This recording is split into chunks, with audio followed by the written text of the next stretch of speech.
Welcome to big news. నేను మీ గౌసుద్దీన్ షేక్. ఉన్నదే రాస్తా, చూసిందే చెప్తా. జగన్ మనకు వద్దు. జగన్ను అసలు నమ్మలేం. జగన్ ఎప్పుడు ఎలాంటి నిర్ణయాలు తీసుకున్నా సొంత ప్రయోజనాలకే పెద్దపీట వేస్తారు. గతంలో జగన్ రాజకీయ నిర్ణయాలన్నీ గమనించాం. కాబట్టి ఇండియా కూటమి నేతలు జగన్ పట్ల అప్రమత్తంగా ఉండాలి. ఇది నేను చెప్తుంది కాదు, సాక్షాత్తు కాంగ్రెస్ అధినేత్రి సోనియా గాంధీ. ఆమె జగన్ రాకను తీవ్రంగా వ్యతిరేకిస్తున్నారని సమాచారం. కాంగ్రెస్ వర్గాలే అందిస్తున్న సమాచారం ప్రకారం ఆంధ్ర మాజీ సీఎం వైసీపీ సర్వాధినేత వైఎస్ జగన్మోహన్ రెడ్డి ఎన్డీఏ కూటమి కాకుండా ఇండియా కూటమిలోకి చేరేందుకు రంగం సిద్ధం చేసుకుంటున్నారని వార్తలు వస్తుండడంతో కొంతమంది ఆయన ఢిల్లీలో జరిగిన ధర్నాకు హాజరు కావడం, అది ఇండియా కూటమి నేతలు ఢిల్లీ ధర్నాకు హాజరు కావడం సోనియాను ఇబ్బంది గురి చేసిందట.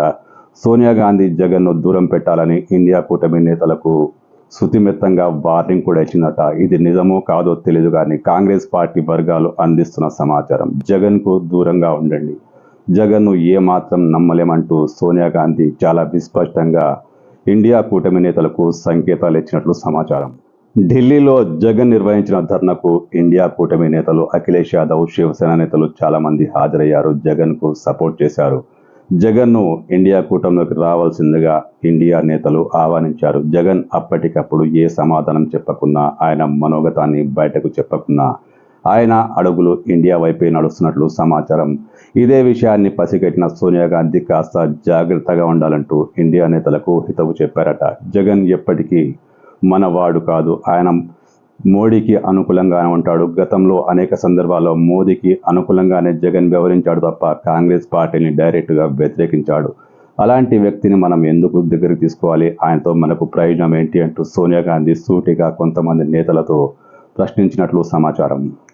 అంటే సోనియా గాంధీ జగన్ను ఎంత మాత్రం నమ్మటం లేదు. గత రాజకీయ అనుభవాల దృష్ట్యా ఆమె జగన్ను దూరంగా పెట్టాలని భావిస్తున్నారు. ఒకవేళ జగన్ ఇండియా కూటమికి, కాంగ్రెస్ పార్టీకి అనుకూలంగా వ్యవహరిస్తే అది తాత్కాలికమే అవుతుంది. ఎందుకంటే జగన్ మోదీకి వ్యతిరేకంగా ఏ చర్య తీసుకోలేడు. ఎందుకంటే ఆయనపై అనేక కేసులున్నాయి. ఆ కేసుల నుంచి తప్పించుకునేందుకే గతం నుంచి మోదీకి అనుకూలంగానే వ్యవహరిస్తున్న జగన్ ఈసారి కూడా అలాగే వ్యవహరిస్తాడు.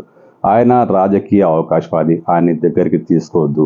ఇప్పుడు ధర్నాకు అందరినీ పిలిచినంత మాత్రాన ఆయన మోదీకి వ్యతిరేకంగా ఒక్క అడుగు కూడా వేయలేడు. ఎందుకంటే ఆయనపై ఉన్న కేసులు అలాంటివి.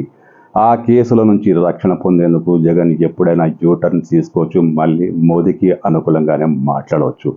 ఇలాంటి వ్యక్తిని దగ్గర తీసుకోవడం తప్ప, తీసుకుంటే నష్టం తప్ప ఎలాంటి ప్రయోజనం ఉండదని సోనియా కాస్త కూలంకషంగానే వివరించినట్లు సమాచారం.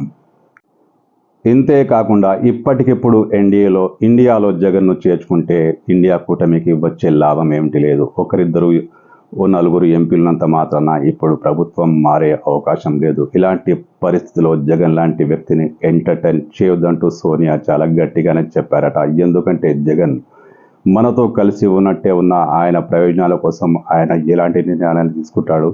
ఆయన కేసుల నుంచి తప్పించుకునేందుకు ఖచ్చితంగా మళ్ళీ మోదీ పంచన చేస్తాడు. అలాంటి వ్యక్తిని తీసుకోవడం ద్వారా ఇండియా కూటమిలో డిస్టర్బెన్స్ తప్ప మరో ప్రయోజనం లేదంటూ సోనియా కాస్త ఘాటుగానే చెప్పారట. దీంతో ఇప్పుడు జగన్ ఇండియా వైపు వేస్తున్న అడుగులు ఆగుతాయా, ముందుకు సాగుతాయా? ఇండియా కూటమి జగన్ను దగ్గర తీసుకుంటుందా, తిరస్కరిస్తుందా? ఇప్పుడు వచ్చే రాజకీయ పరిణామాలను దీనిపై క్లారిటీ వచ్చే అవకాశం ఉంది.